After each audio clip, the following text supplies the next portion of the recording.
Assalamualaikum. Maaf terlambat ini. Oke, ada telepon dari tadi ada telepon dulu. Oke,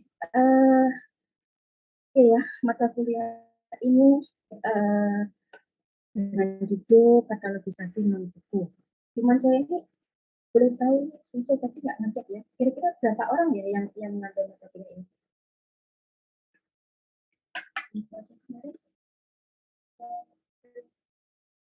Ada yang sudah tahu? Oh ini mata kuliah ini katalogisasi non buku. Itu buka dengan ya. Berapa orang kah yang mengambil ini? Aku yang lihat. Kalau di cyber 86, Bu. 86 di cyber. Wow, banyak. Oke. Sekarang karena kemarin kan kita ini ya ada acara 17-an gitu. Penanggung jawab mata kuliah ini penanggung jawab. Ketua kelas ini kan agak error lagi. Pagi-pagi begitu melek langsung banyak sekali telepon dan WA. Karena ini habis ini nanti saya rapat ya, jadi mungkin nggak terlalu banyak mungkin ya hari ini materinya gitu. Oke, ketua kelas. Ketua kelasnya saya. Oh, Mbak Hyudi. Oh, kemarin juga ya, Mbak Hyudi ya. Oke. Jadi kita sudah tahu bahwa ini mata kuliah ini 2 SKS dengan KLK, tentunya adalah katalogisasi non buku. Sebenarnya untuk mata kuliah ini jika di kurikulum baru itu adalah manajemen koleksi non buku. Jadi nanti ini banyak materi yang kemudian saya arahkan kepada materi di kurikulum baru. Jadi ini kalau saya bisa mengatakan ini adalah transisi ya dari kurikulum lama ke kurikulum baru. Jadi nanti ada beberapa materi yang mungkin dulu belum saya berikan, kemudian ini akan saya akan berikan. Jadi katalogisasi non buku ini tidak hanya membahas terkait dengan katalog saja, itu katalog koleksi bahan non buku, tetapi lebih pada bagaimana memanage koleksi non buku, gitu ya, yang kemudian karena kalau kita lihat bahan non buku itu beragam ya, dari kertas yang dari manuskrip sampai kemudian koleksi-koleksi yang digital, berbasiskan digital. Berarti di sini kan banyak ragamnya. Kalau di dalam AACR mungkin kalau Anda masih ingat, Anda kemarin ada di chapter 1 dan chapter 2, jadi hanya ada 2 chapter, berarti ini adalah katalog sifatnya umum, jadi yang hanya rules-nya saja, kemudian ditambah dengan bentuk buku, kemarin kan hanya monograf ya, monograf. Kemudian sekarang ini kalau katalogisasi non buku berarti biasanya lepas dari ini, jadi nanti kita hanya chapter 1 hingga chapter-chapter yang lain, misalnya saja ada maps, kemudian ada koleksi-koleksi lukisan, kemudian karena ini sangat beragam, maka sekarang ini berkembang gitu, berkembang konsep terkait dengan GLAMS gitu ya. Jadi ada gallery, ada archive, kemudian ada library, dan juga ada museum. Gitu. Jadi kalau kita melihat sebenarnya terkait dengan katalogisasi non buku ini sebenarnya kita ingin menyatukan keempat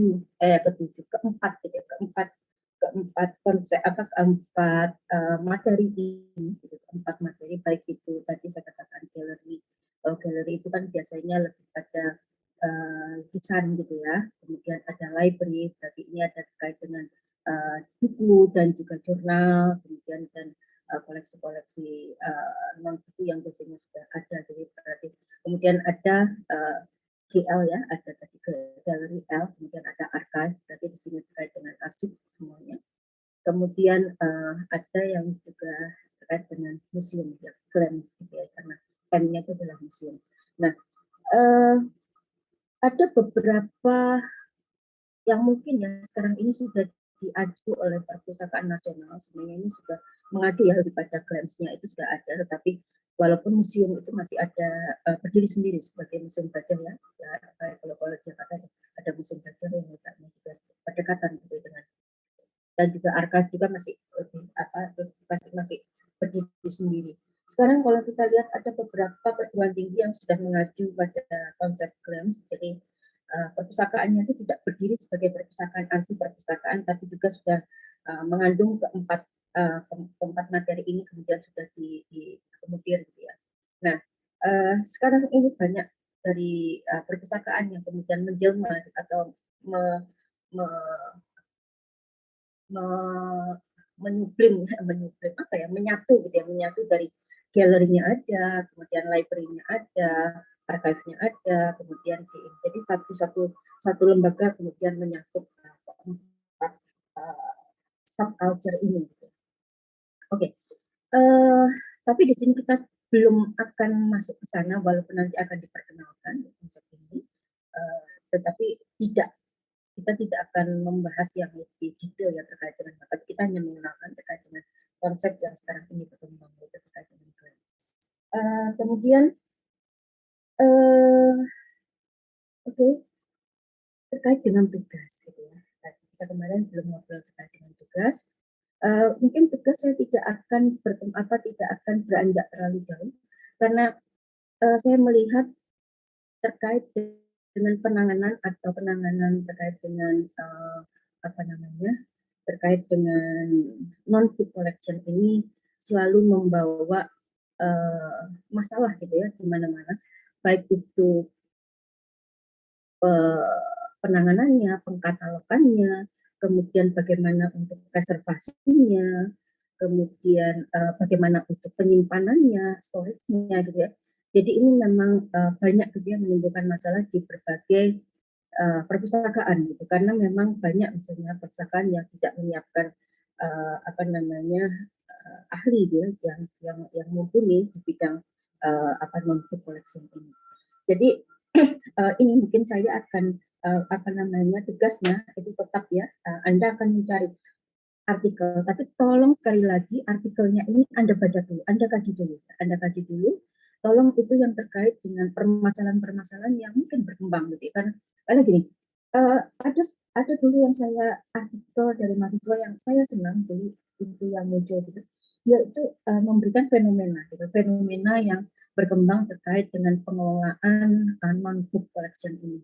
Ini ada sebuah perpustakaan yang kemudian sebenarnya bukan perpustakaan ya, ada suatu lembaga yang bergerak di bidang pencarian informasi, juga penyediaan informasi. Kemudian dia beralih mereka itu mengkhususkan diri pada pencarian dan juga penyimpanan suara-suara alam, suara-suara alam.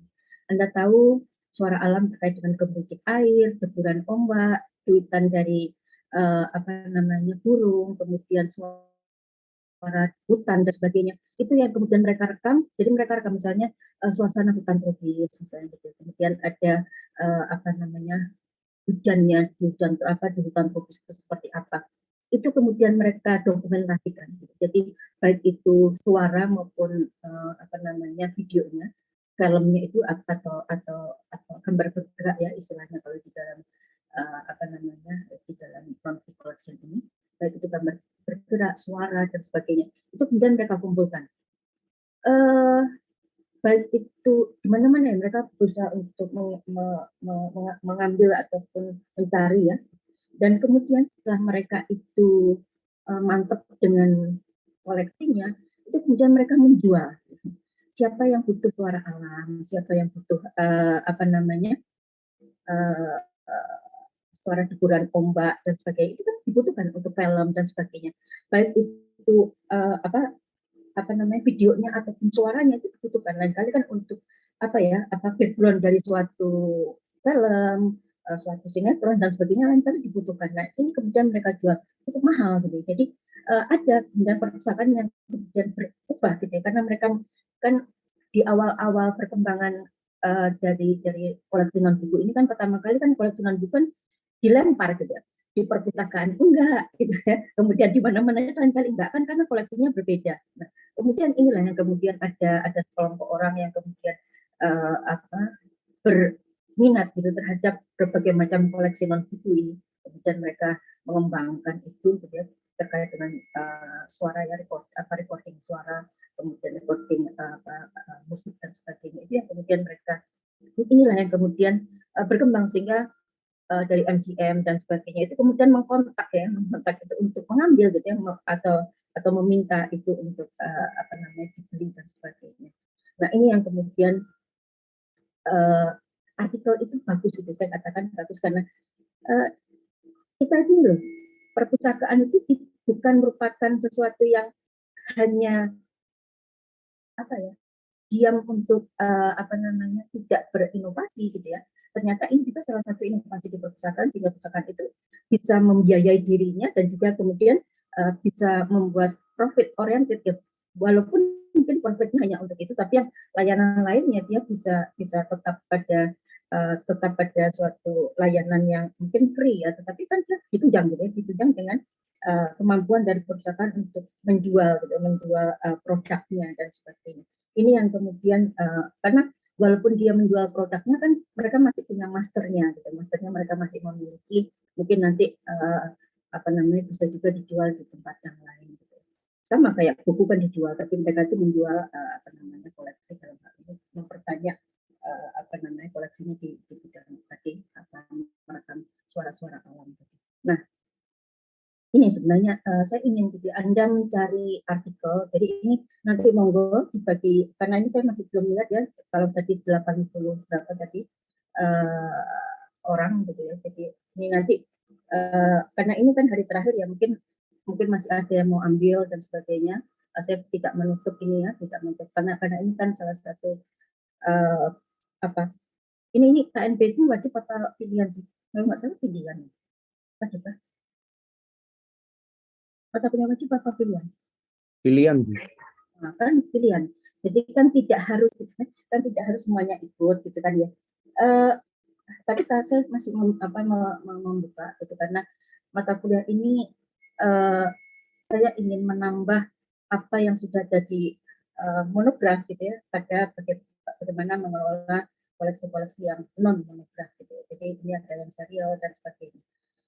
Oke, punya gambaran ya, kira-kira nanti Anda akan mencari terkait dengan tugas, Anda akan mencari artikel terkait dengan apa gitu. Karena banyak ya, kayak bagaimana saya pernah juga ada artikel yang cukup bagus juga dari mahasiswa yang kemudian menggambarkan bagaimana di India kalau tidak keliru ya, itu ada kemudian berbagai manuskrip yang dari berbagai macam bahasa, mereka itu kesulitan gitu, karena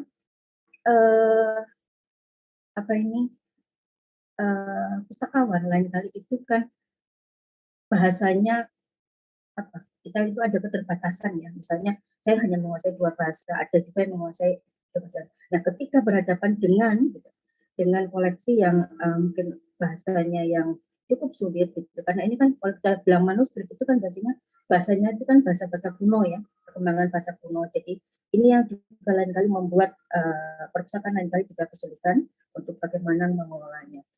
Mungkin Anda juga mungkin sudah melihat ya kemarin ketika saya di katalog, saya kan sempat ya untuk memperlihatkan Anda terkait dengan MARC gitu ya, mesin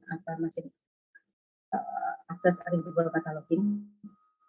Jadi di situ kan ada kode-kode. Nah, ini juga perkembangan kode-kode ini yang kemudian juga mungkin tidak bisa diikuti mungkin ya, karena mungkin tidak dialami oleh orang-orang yang menyusun, dalam hal ini adalah para pustakawan yang ada di negara-negara Eropa ataupun negara-negara Barat gitu ya, yang mengembangkan MARC ini. Kemudian sehingga gitu kode-kode marknya itu mungkin tidak bisa menampung gitu ya, menampung keunikan dari suatu koleksi non buku dari suatu daerah tertentu.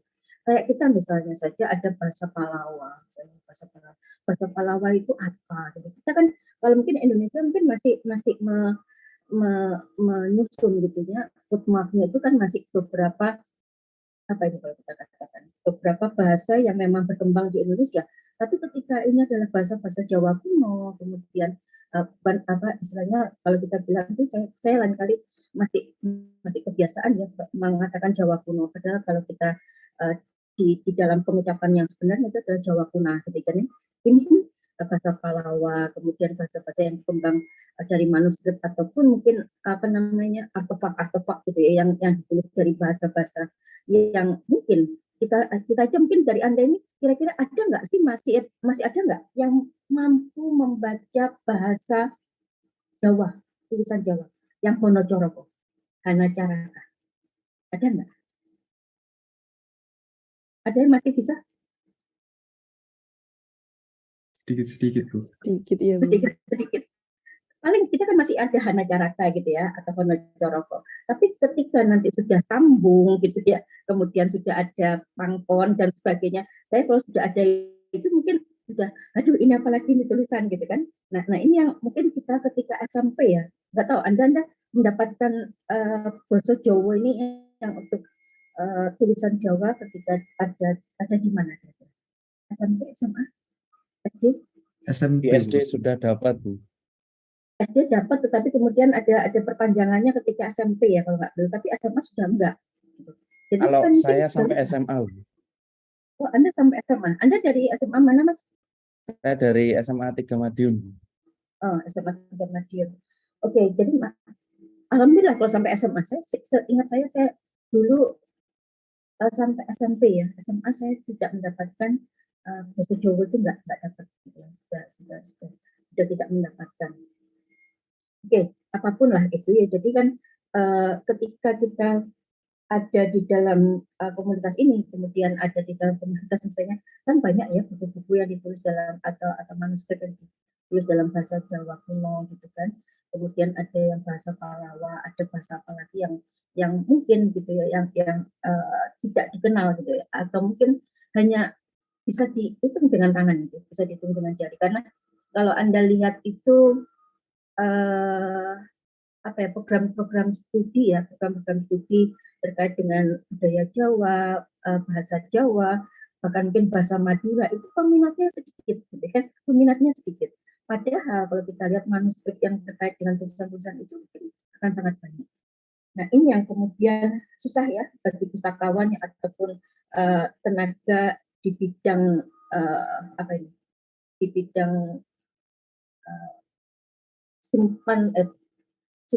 temu simpan ya, temu dan simpan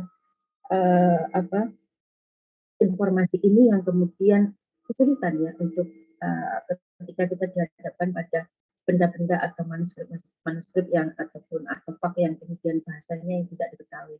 Mungkin saya juga pernah cerita, mungkin di antara nggak tahu di kelas yang mana, saya pernah jalan-jalan atau berkunjung ya, ketika itu ada kunjungan dari program studi ke Perpustakaan Nasional, dari Unpad ke Perpustakaan Nasional, ketika saya S2 di sana. Ketika kita di sana itu kita dimasukkan atau kita berkunjung ke ruangan khusus ya, ruangan khusus yang menyimpan koleksi-koleksi kuno, koleksi-koleksi kuno yang dimiliki oleh Perpustakaan Nasional. Di antaranya itu ada apa namanya daun lontar. Jadi koleksi-koleksi yang ditulis dalam daun lontar. Ketika itu kan karena kalau Anda tahu penyimpanan apa itu yang tipis-tipis ya. Jadi apa namanya tempat simpannya itu laci-laci tapi dengan ketebalan yang tidak terlalu apa tinggi ya, hanya sekitar 10 cm atau berapa cm gitu. Jadi setiap itu kita lihat kemudian ada apa namanya ikatan-ikatan terkait dengan daun lontar. Kemudian saya tanya kan pada mereka, Pak atau Mas, gitu, ini nih ketika kita mengatakan bahwa oh daun lontar ini akan kita simpan sebagai koleksi dari Perpustakaan Nasional, itu apa namanya dasarnya apa? Oh, dasarnya tentunya isi dari lontar itu. Nah, saya bisa bayangkan aja itu tulisannya Honocoroko gitu kan, isi dari lontar itu. Ini ketika itu ya pengen ngetes juga, tapi juga bukan ngetes sih sebenarnya. Kalau ini ceritanya apa? Saya tanya kan, ini ceritanya apa? Oh itu cerita terkait dengan ini Bu, cerita terkait dengan munculnya munculnya Honocoroko itu sendiri. Jadi cerita terkait dengan apa ya yang perang itu ya, yang kan Hanacaraka ada suatu cerita gitu kan. Kalau kalau kita istilahkan Honocoroko itu kan sebenarnya cerita gitu. Honocoroko Hanacaraka ada suatu cerita, Data Sawala kok Honocoroko apa itu kalau kita bilang, siapa yang masih ingat tadi Mas Wahyudin, saya dibantu. Honocoroko Hanacaraka, Data Sawala, Data Sawala Pada jayanya. pada jayanya Mogobongo. Nah, oke. Ini saya mungkin sedikit cerita aja ya. Kita masih ini kayak cerita ini. Honocoroko ada suatu cerita. Doto Sowolo ada suatu duta yang kemudian saling berkeras untuk pada apa yang diperintahkan gitu ya. Doto Sowolo, Podo Jonyonya, mereka saling karena sama berkeras, kemudian mereka saling berperang untuk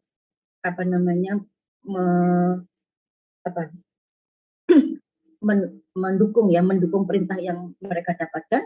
Kemudian Mogobongo sehingga mereka itu akhirnya sama-sama mati.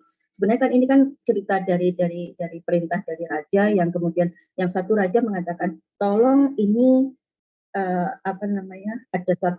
ada satu perintah yang benar, kamu ada di sini jaga ini hanya boleh saya ambil ketika saya yang mengambil sendiri. Nah itu kan perintah.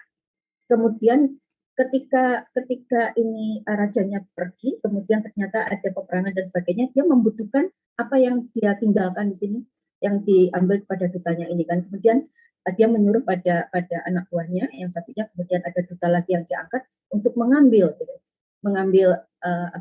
pusaka ini.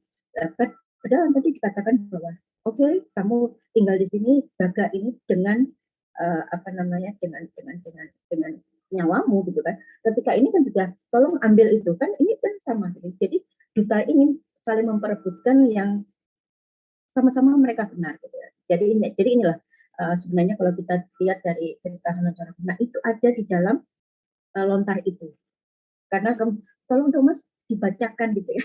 Ya benar, ketika itu si Masnya yang menjaga koleksi non buku, kebetulan beliaunya adalah penanggung jawab koleksi koleksi kuno situ. Kemudian ini ibunya ini ngetes saya, nggak ngetes tapi kita kan pengen dengar gitu, kira-kira bacaannya itu seperti apa sih. Ternyata memang benar. Jadi dia membacakan beberapa ituan lontar ya, kemudian dia bacakan. Itu memang cerita terkait dengan itu. Jadi saya cuma bayangkan aja ketika mungkin Anda dihadapkan pada koleksi yang seperti itu. Aduh, bagaimana ini bacanya gitu kan. Kemudian belum lagi bagaimana untuk memeliharanya. Gitu. Kemudian saya tanya juga, bagaimana Mas untuk memelihara ini? Oh itu Bu, biasanya kalau dulu kita menggunakan, mungkin kalau Anda orang Jawa tahu langes. Langes tahu nggak? Langes. Kalau orang Jawa biasanya tahu.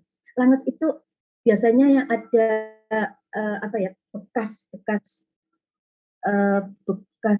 apa ya kalau kita bilang misalnya kalau ada panci gitu ya, kita ada di kompor gitu, atau mungkin dari kita menjerang air atau apapun gitu. Kemudian kan di bawahnya itu kan ada ini ya, ada hitam-hitamnya. Ya, hitam-hitam yang ada di bawahnya panci atau tungku atau apapun, itu yang kemudian diambil untuk kemudian dicampur dengan minyak untuk mengisi goresan-goresan yang ada di situ. Jadi itu yang kemudian digunakan untuk mencerahkan tulisan-tulisan yang ada di dalam daun lontar. Anda bisa bayangkan aja gitu ya, susahnya untuk memelihara tulisan-tulisan yang ada di dalam lontar. Karena semakin lama gitu ya, pemakaian gitu ya, tentunya akan mengikis gitu ya hitam-hitam yang ada di dalam daun lontar.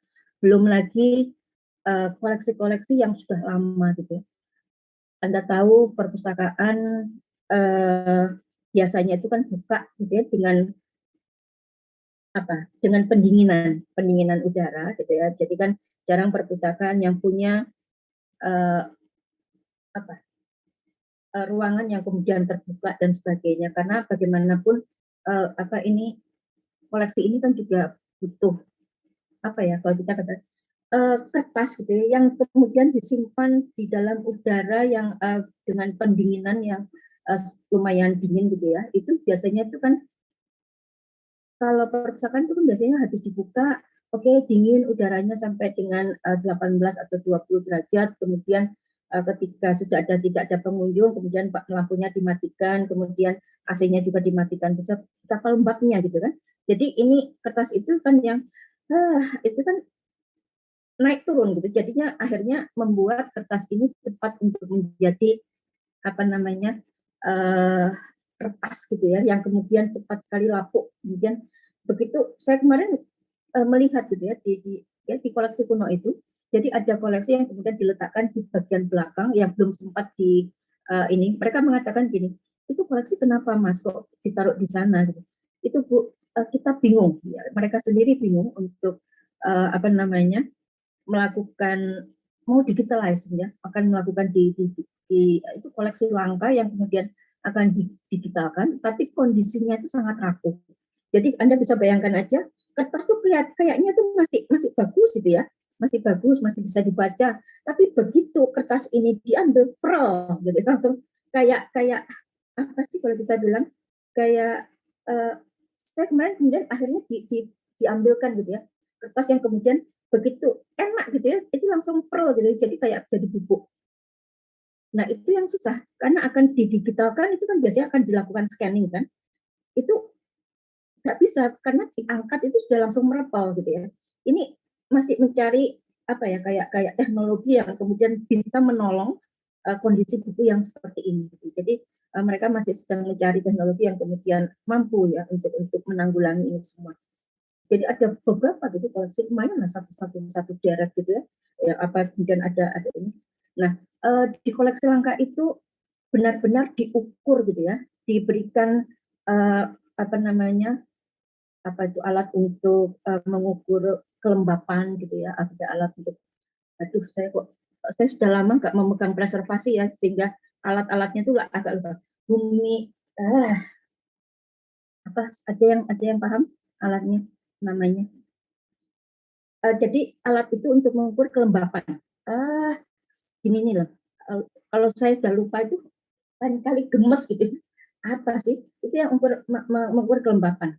Kemudian termometer apa termometernya atau untuk mengukur udara itu juga benar-benar diukur. Jadi benar buku itu kan bagusnya. Mungkin Anda sudah preservasi sudah dong. Iya, Bang. Preservasi sudah kan? Saya tanya, tak tes lagi. Preservasi untuk buku kertas bagusnya itu di suhu berapa dan di kelembapan berapa.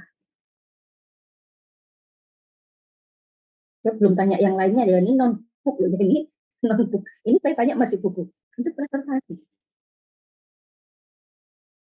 20 sampai 24 derajat Bu, ingat saya. Oh, berapa?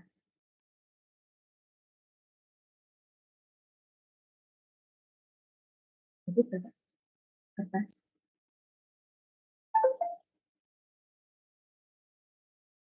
Halo, 79 orang, 78 ya. Tadi sudah 80-an, sekarang kok apa ini lagi? Kemanakah yang lainnya? Berapa? Untuk preservasi tak kayak nol lagi, Mbok. Oke, berapa?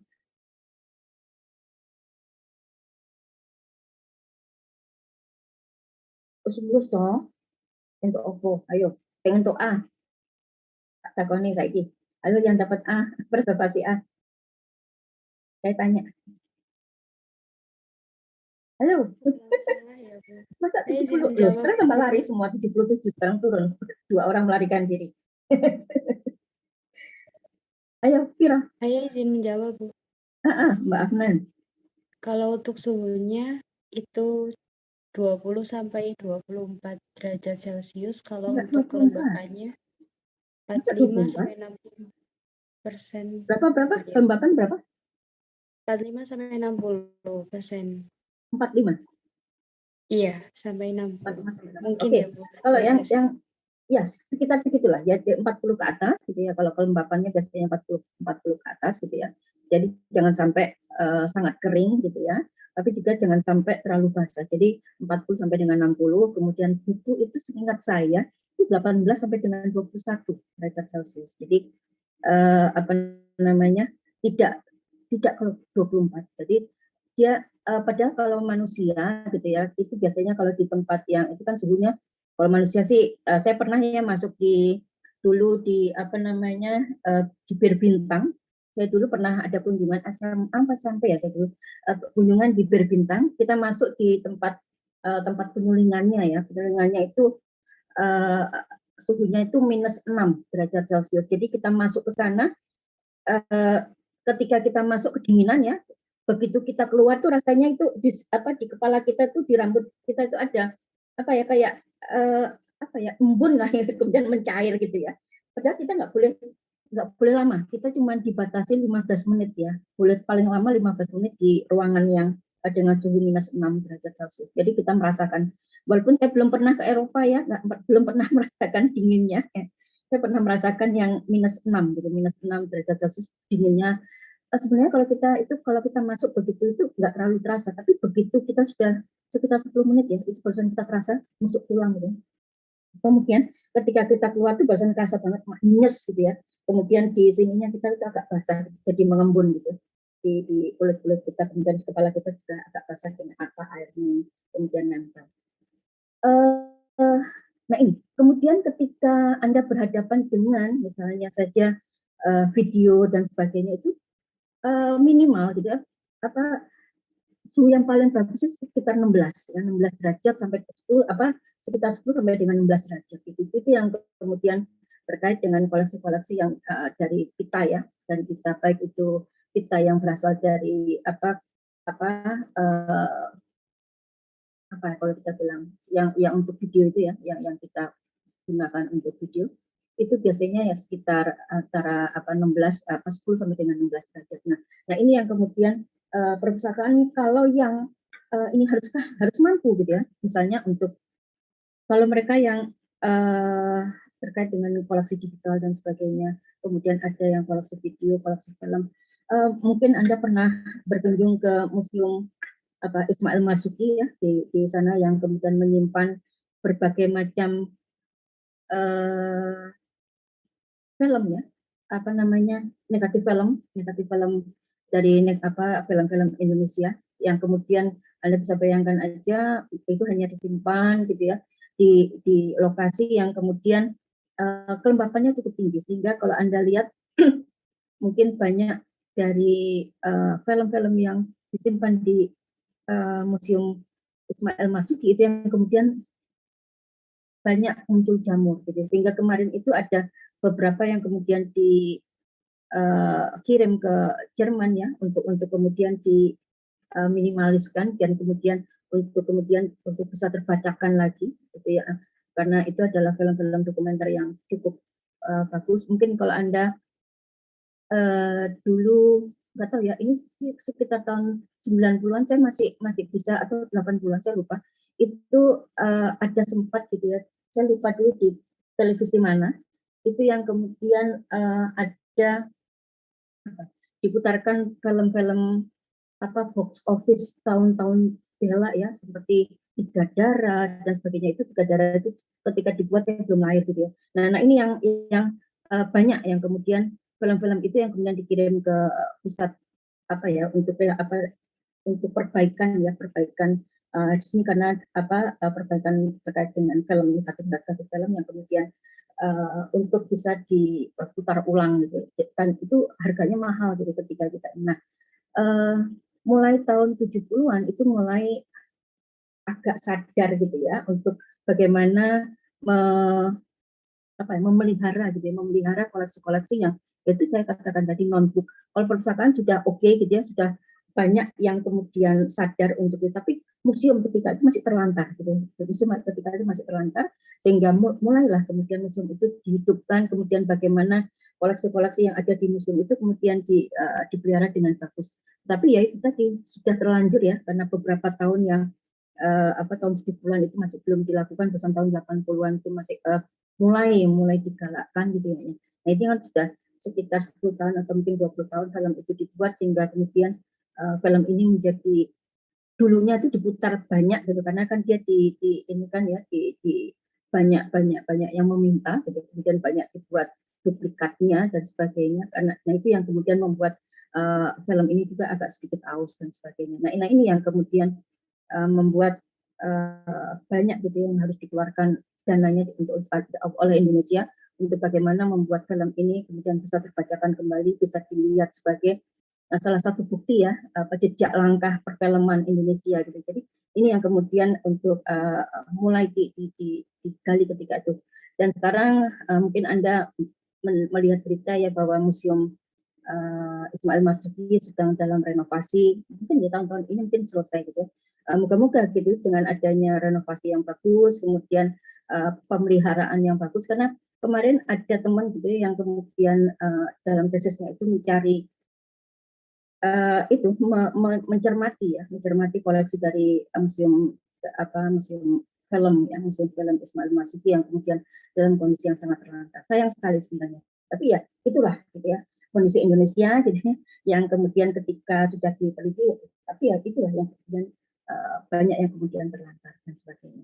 Nah ini yang kemudian dari hal yang banyak ini kemudian yang tadi muncullah kemudian konsep GLAMS yang kemudian menyatukan, sehingga tidak ada koleksi yang kemudian menjadi paling bagus, gitu. Semuanya bagus, semuanya perlu dipelihara dan semuanya perlu dimanage dengan bagus. Nah ini yang kemudian konsep sebenarnya munculnya, kenapa GLAMS itu yang kemudian muncul. Jadi satu lembaga yang kemudian menaungi langsung 4 ini, gitu. Jadi tidak ada lagi hanya kalau galeri itu kan seakan-akan kalau Anda mungkin kalau lihat galeri itu mungkin masuk ke galeri mungkin agak-agak ini ya, aduh mahal kali ya gitu kan. Kalau kita coba, kalau Anda jalan-jalan ke Bali, galeri itu Anda masuk ke galeri itu mahal. Apalagi museum-museum ya, museum-museum lukisan yang kemudian yang kemudian untuk orang-orang museum-museum lukisan yang dari pelukis-pelukis ternama mahal. Satu orang itu, zaman saya ke Bali tahun 2000 berapa ya? Waktu ada bom Bali itu tahun berapa? 2002, 2003, saya lupa. Nah 2002 ya. Itu tuh saya berusaha pengen masuk sebenarnya ya, pengen masuk ke salah satu galeri di mana saya lupa, di Ubud kalau nggak tahu ya. Itu satu orangnya itu sekitar 250. Aduh, mahal sekali gitu ya. Nah ini yang kemudian eksklusif gitu, saya katakan eksklusif. Tapi memang kanvas itu kan juga memang butuh pemeliharaan tersendiri gitu ya. Coba kalau Anda mungkin ke museum mana ini, ke museumnya Sampurna misalnya gitu ya, ke museum rokok Sampurna itu kan ada lukisan-lukisan lama gitu ya. Kemudian ada tidak usah jauh-jauh lah, yang murah-murah itu. Coba Anda pergi ke museum ini, 10 November yang ada di Tugu ya, di Tugu Pahlawan itu coba Anda lihat ke sana, itu kan juga banyak ya lukisan-lukisan yang kemudian agak, kalau mungkin Anda yang ada di Jakarta misalnya Anda pergi ke Museum Gajah, itu kan banyak ya museum yang tidak terlalu terpelihara lah. Jadi sehingga perlu untuk penanganan terkait dengan pemeliharaan terkait dengan lukisan, karena kan lukisan kan dari cat minyaknya, atau mungkin dari catnya nggak tahu, mungkin yang ada pakai cat air, ada cat minyak, itu yang kemudian kanvasnya itu juga perlu dipelihara, karena kan kanvas itu kan kayak kain ya, kayak baju ini juga kan perlu dipelihara, lama-lama kan juga lapuk gitu ya. Nah kalau tidak dipelihara dengan bagus kan tentunya akan lapuk dan sebagainya. Jadi terkait dengan suhu, penyinaran dan sebagainya itu harus benar-benar dijaga, suhu, kelembapan, kemudian penyinaran kan lain kali disinari kan banyak yang kemudian langsung disinar, kemudian membuat ini koleksi ini menjadi agak-agak rapuh gitu ya, dan juga warnanya itu tidak lagi terang ketika pertama kali ditampilkan. Ini yang kemudian membuat banyak ya terkait dengan preservasi untuk non-book collection ini sangat-sangat perlu ini kan. Mungkin Anda juga pernah tahu gitu ya, pernah tahu atau pernah mungkin mengalami sendiri. Mungkin Anda menyimpan data Anda mungkin di dalam flash disk atau mungkin di dalam disket, dulu masih mengenal disket ya. Ketika dulu Anda menyimpannya misalnya di based on Windows berapa gitu ya. Sekarang sudah Windows berapa. Oke, mungkin dari Windows yang tinggi akan mampu untuk melihat, tapi kan tidak bisa membaca untuk Windows yang sebelumnya, tetapi kan tidak sebagus ketika dia dibaca pada yang satu level gitu ya. Nah, ini yang kemudian banyak juga yang kemudian yang sudah perpustakaan yang melakukan digitalize gitu ya. Itu yang kemudian banyak koleksi-koleksi digitalnya yang kemudian tidak mampu untuk dibaca karena sudah pergantian karena Anda tahu juga ya, larinya teknologi komputer itu kan sangat cepat gitu ya. Bisa dalam 1 tahun itu berapa versi itu lain kali muncul gitu ya. Jadi versi lama itu yang kemudian susah untuk dibaca kembali. Jadi ini yang kemudian membuat kemudian dari arsip, kalau mungkin Anda membaca ya beberapa kasus terkait dengan arsip, ini banyak kemudian akhirnya balik lagi kepada arsip yang bentuknya kertas. Gitu. Jadi ini yang kemudian, karena banyak yang arsip yang kemudian ketika dilakukan digitalize, kemudian tidak lagi mampu untuk dibaca kembali. Nah, ini yang kemudian membuat biaya untuk digitalize, biaya untuk memelihara gitu ya, memelihara menyimpan koleksi-koleksi non buku itu yang kemudian menjadi mahal karena yang tadi kecepatan perkembangan software, kemudian teknologi yang kemudian coba aja sekarang ya, teknologi misalnya saja ini koleksi apa itu namanya, ya Allah namanya itu apa, koleksi dulu itu kertas habis itu dijadikan Allahu Akbar, pikiran saya kok nggak bentuk mikro. Nah, bentuk mikro sekarang itu padahal bentuk mikro itu kan dari sekian banyak model untuk preservasi monografi ya, itu bentuk mikro ini adalah yang paling bagus ya dalam hal keamanan. Kalau misalnya digitalkan itu kan banyak sekali kita bisa mengkopinya, kita bisa diedit dan sebagainya. Tapi kalau bentuk mikro kan tidak bisa diedit, tidak bisa diapa-apakan. Kita hanya bisa untuk membaca. Nah, sebenarnya secara keamanan itu paling bagus. Jadi kalau dulu ketika saya masih mahasiswa dulu, gitu ya, zaman saya S1, itu ketika kita membuat skripsi, itu yang paling murah dan juga yang paling bagus itu adalah koleksi kita itu kemudian dibentuk mikrokan, ya, dimikrokan. Jadi kita itu kemana-mana itu cuma bawa 2 lembar atau 3 lembar gitu kan, karena 1 lembar itu isinya itu kan 5 kali berapa ya? 5 kali 10 atau 5 kali 12 gitu. Jadi satu ini ada 12, bisa 12 halaman gitu.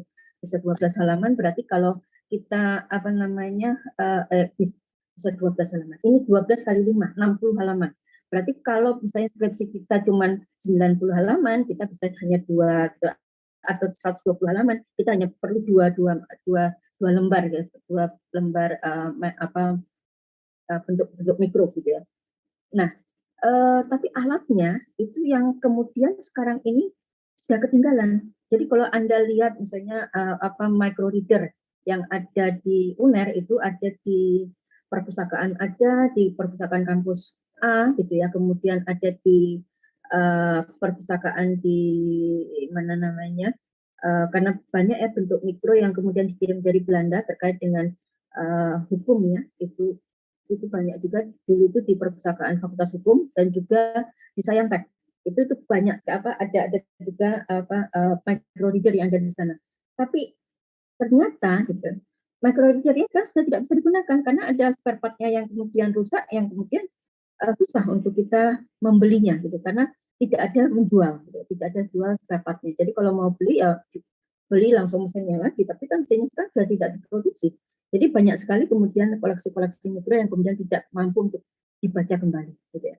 Jadi ini yang kemudian apa namanya membuat koleksi-koleksi mikro sekarang ini agak terlantar, gitu ya, karena itu alat-alat bacanya itu kemudian sudah tidak bisa digunakan, gitu. Saya kemarin kapan ya beberapa tahun yang lalu saya sempat masih datang ke perpustakaan PDI LIBI gitu ya di Jakarta. Kemudian di sana itu ada di lantai berapa itu memang ya untuk pembacaan koleksi-koleksi mikro. Saya ke sana itu dari sekian mesin gitu ya, dari sekian mesin yang ada di sana ada 10 atau sekitar 20 banyak gitu ya. Di satu lantai itu banyak sekali koleksi alat-alat untuk membaca microreader-nya. Itu sekitar 80% sih masih nyala ketika itu ya, masih bisa digunakan. Tapi katanya teman beberapa tahun kemudian itu sudah banyak yang kemudian tidak bisa digunakan. Nah ini yang kemudian padahal dulu itu perpustakaan PDI LIBI itu banyak sekali ya yang kemudian membuat bentuk-bentuk mikro. Ketika saya ada di sana itu mereka sedang membuat bentuk mikro untuk majalah ya, majalah koran ya, koran-koran kuno di Indonesia itu yang kemudian dibentuk mikrokan, dipotret gitu ya dari atas gitu ya, dipotret dari atas, dari scan-nya itu dari atas itu cepat gitu. Nah, tapi kalau kita lihat kalau alatnya yang kemudian tidak bisa untuk membaca, bagaimana kita bisa membaca informasi yang ada di dalam koleksi mikro itu. Nah, ini yang kemudian menjadi hambatan sebenarnya terkait dengan, tapi memang terkait dengan keamanan dan bentuk mikro ini bisa ratusan tahun ya bertahan gitu ya, karena dengan pemeliharaan yang bagus bisa ratusan tahun. Jadi sebenarnya bentuk mikro ini akan bagus ya, lebih kuat daripada buku, lebih kuat daripada buku. Oke. Ini tadi sekedar saya memberikan gambaran pada Anda bahwa permasalahan permasalahan di bidang non buku ini sebenarnya sangat besar. Selain tadi terkait dengan preservasi, terkait dengan pengolahannya, sehingga manajemen koleksi non buku itu memang dalam kondisi yang perlu untuk ditangani secara lebih serius. Oleh sebab itu, ketika mata kuliah ini dulu hanya katalogisasi non buku, hanya mengkatalogkan saja, ini kemudian saya mengusulkan untuk bagaimana mengembangkan tidak hanya terkait dengan katalognya saja, tapi juga terkait dengan manajemen koleksi. Oke ya, jadi ini sekedar saya bercerita kenapa kemudian mata kuliah ini berkembang dengan mengganti nama menjadi manajemen koleksi non buku. Oke, mungkin ada pertanyaan sekitar ini?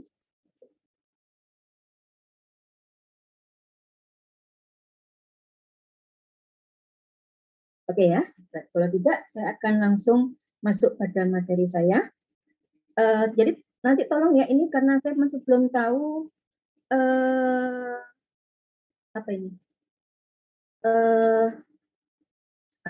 orangnya ada berapa gitu ya. Jadi saya minta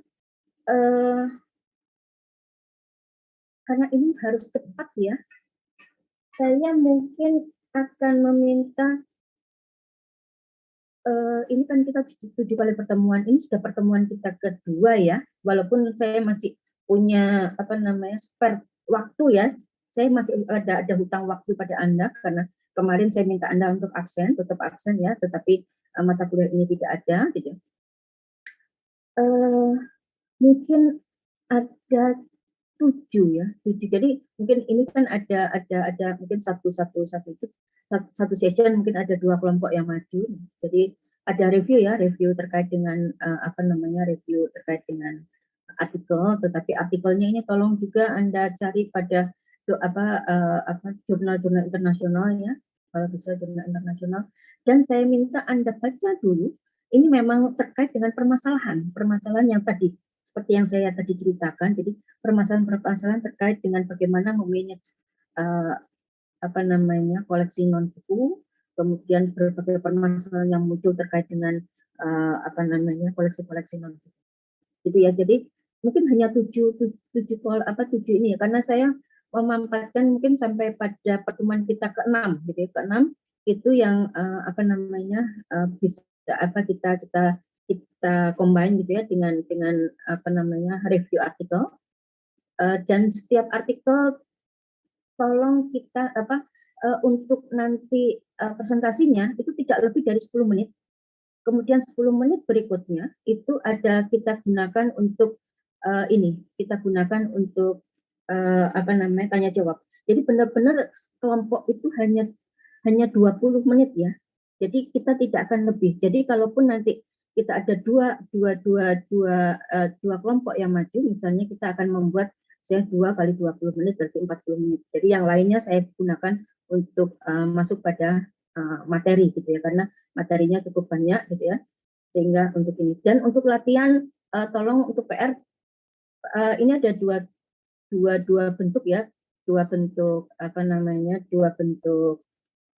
tugas. Yang pertama adalah review artikel, kemudian yang kedua tentunya pembuatan katalog gitu ya, katalog dari ini. Kita masih berbasiskan ACR ya untuk ini, kita masih berbasiskan ACR, hanya nanti ada beberapa penambahan terkait dengan code mark-nya. Jadi mohon nanti terkait dengan mark-nya Anda membuka kembali kemarin terkait dengan mark. Jadi nanti Anda mengisinya untuk katalog, Anda tidak membuat katalognya, katalog ini, tetapi Anda langsung memasukkan di dalam memasukkan di dalam ini ya, di dalam apa yang kemarin saya share itu worksheet-nya ya, di dalam worksheet-nya. Jadi langsung pada ini. Jadi Anda akan bisa mengetahui kira-kira Anda harus memasukkan di bagian mana gitu ya, dari kode-kode mark yang ada. Oke, saya kira itu ya. Jadi dan itu tugasnya tugas mandiri ya. Kalau yang itu tugas mandiri, kalau yang untuk review artikel itu adalah tugas kelompok. Monggo nanti karena ini adalah 7 kelompok, berarti monggo nanti Mbak Yodi saya dibantu untuk membagi sejumlah peserta dengan 7 kelompok. Jadi mungkin saya nggak ngerti berarti ini lebih dari 10 orang ya, 10 orang. Saya harap artikelnya itu benar-benar bagus. Gitu ya. Kemudian ketika presentasi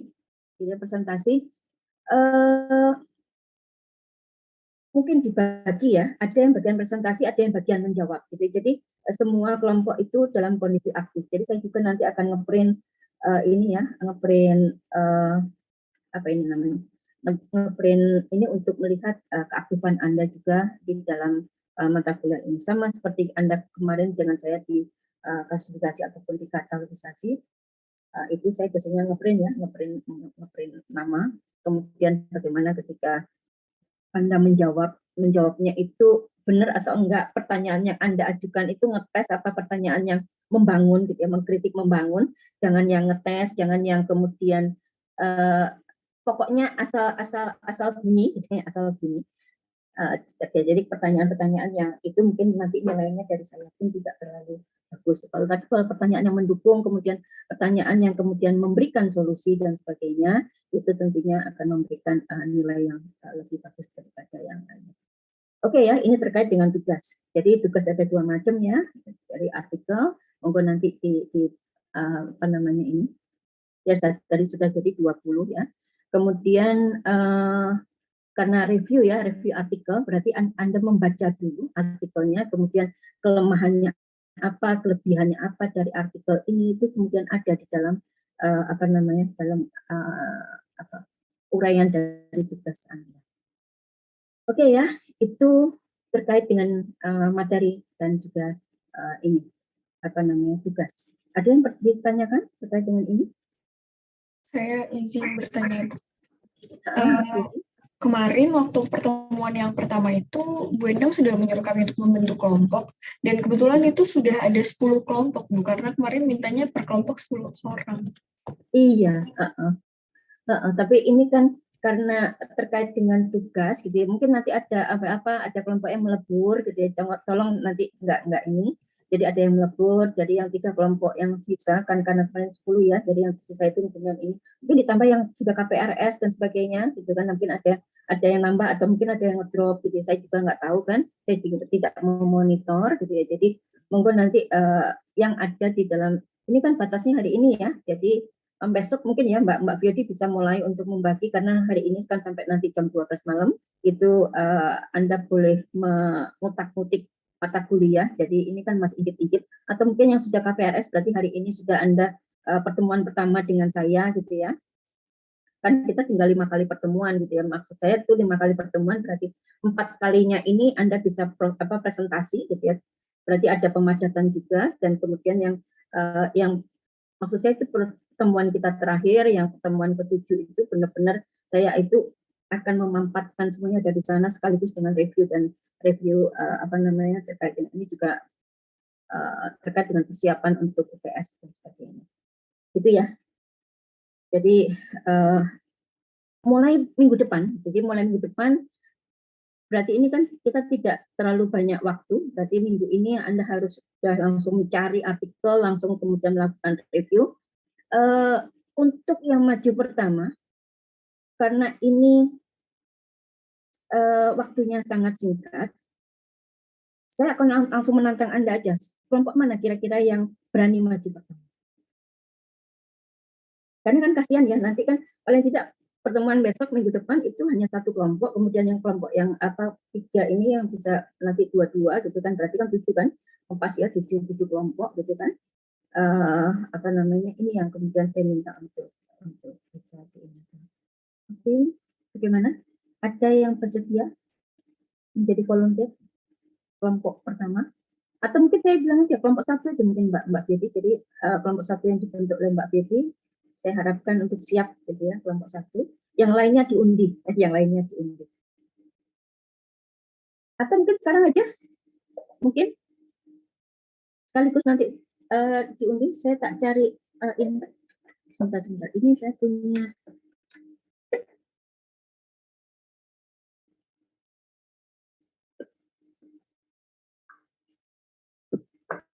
Kan ada 7 kelompok ya. Ini ada kelompok 6. Saya undi sekalian aja. Kelompok 10. Kelompok 4. Kelompok 1. Kelompok 5. Ini kelompok 7.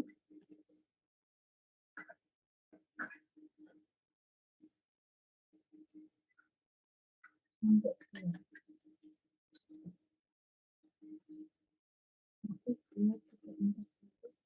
Satu kelompok yang hilang. 1.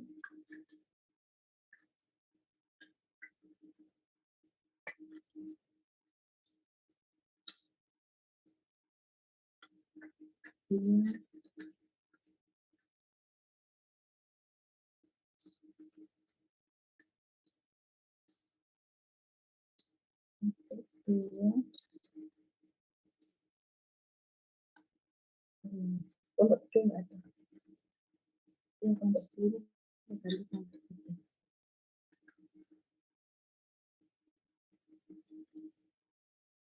3. Tapi nanti tempatnya Mbak Firdi bingung.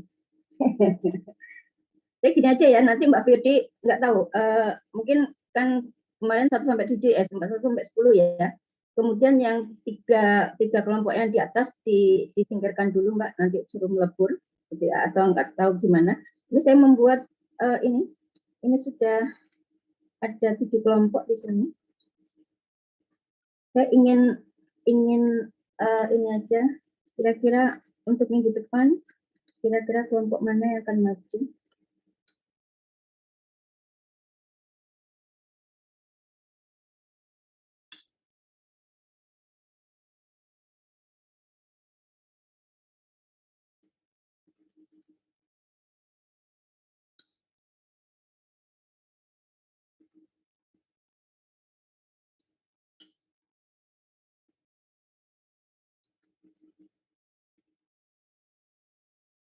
Oke, ini sudah ada 7. Saya ambil aja ya, saya ambil nanti kelompok berapakah nanti yang akan maju dulu.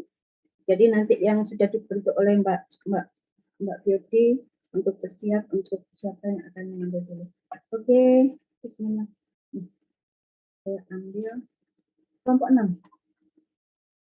Ya, kelompok 6 yang akan maju terlebih dahulu. Nggak tahu kelompoknya siapakah itu. Jadi nanti tolong Mbak Firdi nanti ngobrol ya dengan teman-temannya. Kelompok 6 itu adalah kelompoknya siapa. Oke ya, untuk bersiap ya minggu depan untuk artikel, review artikel kelompok 6 yang lebih dahulu. Oke, sekarang saya langsung masuk. Ada pertanyaan? Oke, nanti Anda diskusinya dengan Mbak Fioti. Loh, kelompok 6, aku belum siap. Kelompok yang 5 aja yang jadi kelompok 6 ya, monggo aja. Nanti itu ya mengatur Mbak Fioti dengan Anda, gitu ya, dengan Mbak. Saya tidak akan ikut campur terkait dengan ini. Oke, saya akan masuk saja langsung pada sejarah ini ya, sejarah KMD.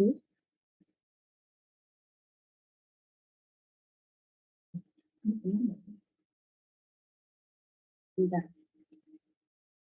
Oh, benar-benar. Oke. Sudah muncul?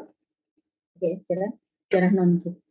Oke ya, Anda tahu nama perpustakaan gitu ya, nama perpustakaan. Perpustakaan kalau apa ada istilah library, tentunya dari bahasa Yunani ya, libri gitu ya, yang terkait dengan buku. Gitu. Jadi memang perpustakaan awalnya dulu hanya mengkonsentrasikan diri kepada koleksi-koleksi buku. Jadi di sini ini yang saya mulai. Kok jadi ini? Maaf. Kok jadi analisis hiburan di tempat saya? Maaf. Anda kelihatannya apa ini? Sejarah non-book. Sejarah non-book ya, tapi saya kok jadi lain.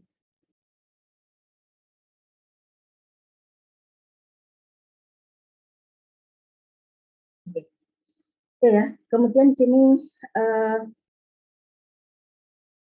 lambat laun gitu ya, lambat laun kemudian muncul, kemudian serial, kemudian muncul koleksi-koleksi kuno, sehingga perpustakaan mulai gitu ya, mulai koleksi foto mulai dikumpulkan gitu, karena kan biasanya pada perpustakaan yang berada di bawah lembaga gitu, ataupun di bawah lembaga penelitian, di bawah lembaga-lembaga pendidikan dan sebagainya, mulai gitu ya, ada peristiwa dan sebagainya, itu foto-foto mulai menjadi koleksi. Kemudian ini koleksi kuno, manuskrip ketika perguruan tinggi, kemudian yang ada fakultas sejarahnya, itu kemudian mulai gitu ya, mulai mengkoleksi koleksi-koleksi kuno ini gitu ya. Nah, tetapi biasanya gitu ya, koleksi-koleksi ini, koleksi-koleksi non-book ini itu mulai berkembang di perpustakaan khusus biasanya gitu ya. Jadi koleksi yang tadi yang seperti yang saya contohkan, misalnya museum dari ini Ismail Marzuki gitu ya. Kemudian kalau mungkin Anda ada orang-orang tersendiri ya, kayak tokoh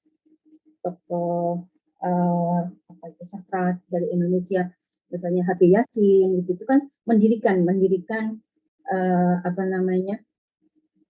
perpustakaan tersendiri gitu ya, perpustakaan H.B. Yasin dan sebagainya. Kemudian ketika ada juga terkait dengan ini ya, kayak galerinya yang ada di Museum Gajah Wong gitu ya, di dekatnya Kali Gajah Wong ya, di Jogja gitu ya. Yang mungkin kalau Anda tahu Sungai Gajah Wong itu di sebelahnya itu ada berdiri galeri milik dari pelukis yang abstrak itu siapa ya? Pelukis Indonesia yang alirannya abstrak, yang dulu melukisnya itu pakai tangan, yang kemudian lain kali kita juga mengerti lukisannya juga agak susah, apa itu namanya, itu juga mendirikan sendiri terkait dengan hasil lukisannya gitu. Jadi kemudian Basuki Abdullah itu juga membuat galeri tersendiri gitu ya. Jadi berkembang gitu ya, berkembang sanggar-sanggar ataupun galeri ataupun museum yang terkait dengan itu biasanya, tapi kekhususan. Jadi kayak tadi museum terkait dengan musik, terkait dengan lukis gitu ya. Jadi ini kemudian sendiri-sendiri. Nah, ada kalanya kemudian ketika misalnya koleksi, mungkin kalau Anda di visit pun mungkin mengenal ya, dulu ada ruangan khusus untuk koleksi dari Pak Tandio misalnya gitu ya.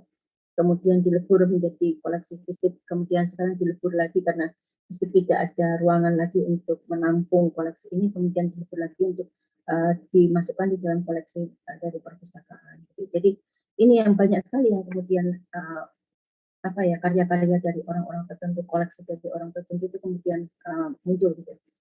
Kemudian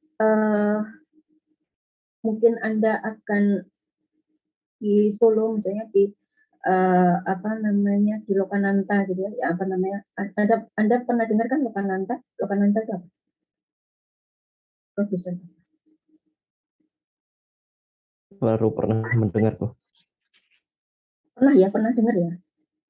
Tapi dengarnya mungkin hanya Lokananta. Lokananta ini kayak musika gitu ya, musika, kemudian apa sekarang itu yang merekam ya. Jadi dulu kan merekam itu yang pertama kali memang yang sukses itu untuk Indonesia adalah Lokananta.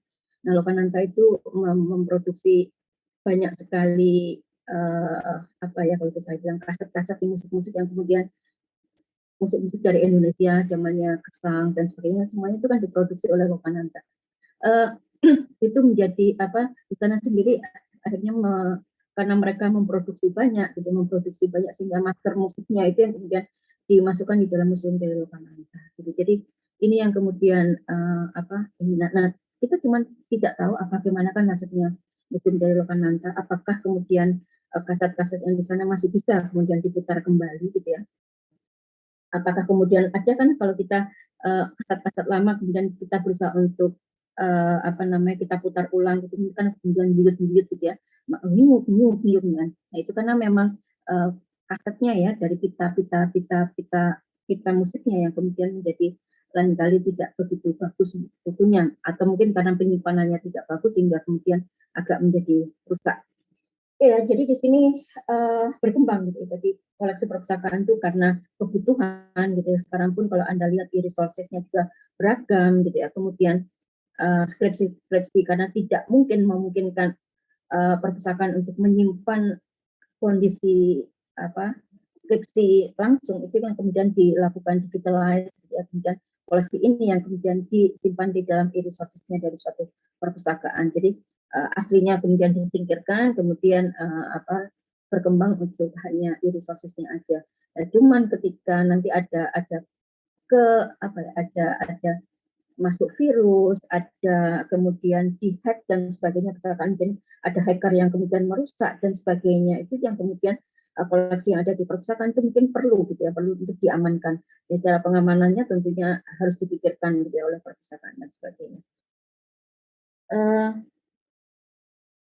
Oke, itu yang mungkin yang ada. Kemudian tadi yang saya katakan koleksi foto itu akhirnya juga dikembangkan untuk juga disimpan karena kan itu terkait dengan sejarah. Tapi sekarang mungkin ada banyak foto yang kemudian sudah disingkirkan mungkin ya, atau mungkin nggak tahu, mungkin dialihkan, bukan disingkirkan, dialihkan pada koleksi arsip dan sebagainya. Jadi kalau dulu itu kan karena arsip masih belum berkembang, arsip dulu hanya menekankan pada dokumen gitu ya. Nah itu kemudian mungkin foto itu kemudian menjadi diberikan kepada perpustakaan, dan perpustakaan kemudian mulai gitu mengkoleksi koleksi-koleksi yang seperti itu. Oke ya, kemudian sini bahan bukan buku disebut juga bahan audiovisual. Dulu ada kecenderungan gitu ya, ada kecenderungan untuk menyebut koleksi buku non buku itu adalah koleksi audiovisual. Padahal bukan hanya audiovisual, sekarang juga berkembang koleksi digital dan sebagainya. Jadi ini sekarang ini juga dikatakan bahan pandang dengar, kemudian non buku ataupun media. Sekarang itu lebih pada ya koleksi non-book collection gitu, non-book collection, atau mungkin sekarang kita lebih pada istilahnya tetap ya pada non-book collection, tapi saya mencari dengan kata non-book collection itu lain kali tidak muncul gitu ya. Jadi lebih pada langsung pada yang kita ambil gitu. Jadi misalnya kalau koleksi digital ya koleksi digital, kemudian kalau koleksi misalnya itu adalah koleksi hukum misalnya gitu ya, karena kan Anda tahu buku-buku hukum itu kan lembaran-lembaran ya, hanya berisi pada lembaran-lembaran. Misalnya saja koleksi paten misalnya gitu. Anda pernah membuka koleksi paten? Ada yang pernah membuka koleksi paten? Belum pernah, Bu. Nah, coba deh pergi ke perpustakaan, cari apa yang namanya koleksi paten. Lembaran negara, pernah ada yang membuka lembaran negara? Belum pernah juga, Bu. Belum pernah juga. Aduh, aduh, aduh, sedih saya, sedih, sedih. Tolong deh, datang ke perpustakaan. Mumpung kan perpustakaan sudah buka kan sekarang. Coba di Anda Iya, lihat Bu. yang namanya lembaran negara, berita negara. Coba di Anda buka. Jadi koleksi-koleksi hasil pemerintahan, jadi kayak lembaran negara, undang-undang misalnya gitu ya, undang-undang muncul ya, diterbitkan oleh pemerintah. Itu ada dimuat di dalam lembaran negara. Nah, ada hukumnya, ada hukumnya terkait dengan lembaran negara. Begitu hukum itu sudah didok dan sudah ada di dalam lembaran negara, tidak ada ceritanya, tidak ada ceritanya bahwa kita itu tidak tahu hukum itu. Jadi mohon ya, mohon ini anak IIP, halo, mahasiswa IIP, tolong, tolong, coba deh sekali-sekali. Ini aja deh saya perintahkan aja, saya tugaskan untuk Anda sekarang. Coba Anda lihat, ya, Anda lihat. Ceritakan pada saya hasil pengamatan Anda terkait dengan berita negara, lembaran negara. Isinya apa sih, gitu ya? Kalau misalnya paten, ya coba ya, nanti tolong Anda juga melihat terkait dengan paten. Misalnya ada ada PT, ya, PT perusahaan perseroan terbatas, gitu ya, atau CV atau apapun perusahaan yang kemudian muncul di Indonesia, itu kan harus ada mengajukan ini ya, mengajukan ke apalah ke apa sih kalau kita bilang itu untuk mendapatkan legalitas ya, untuk mendapatkan legalitas CV, PT dan sebagainya, itu kan harus ada, gitu ya. Nah itu dimuat di mana?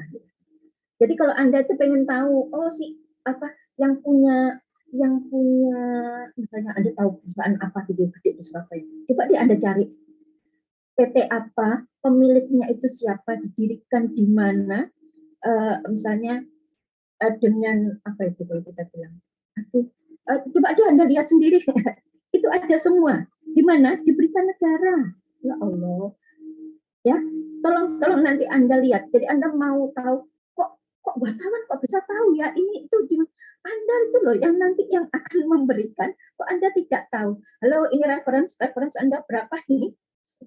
Sumber dan jasa sudah kan? Sudah ambil kan? Iya, Bu. Sudah, Bu.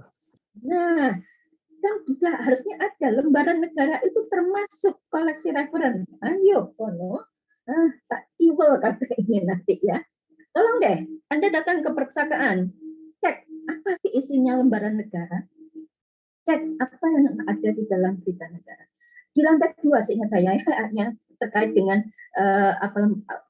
apa itu koleksi khusus ya, koleksi khusus di bidang hukum ya. Coba deh Anda lihat gitu ya. Aduh sedih saya mendengar ada mahasiswa IIP tidak pernah melihat lembaran negara.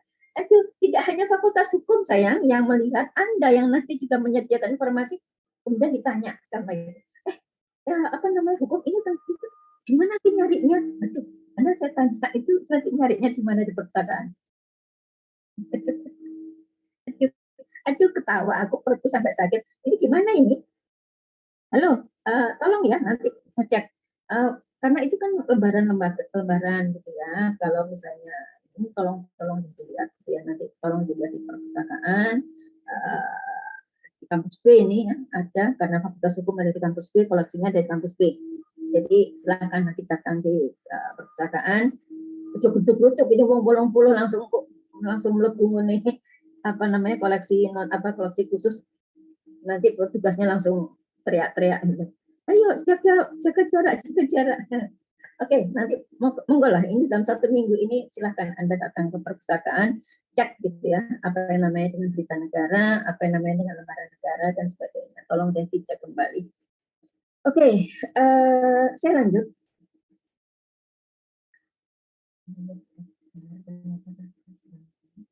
Saya tutup dulu kalau ya.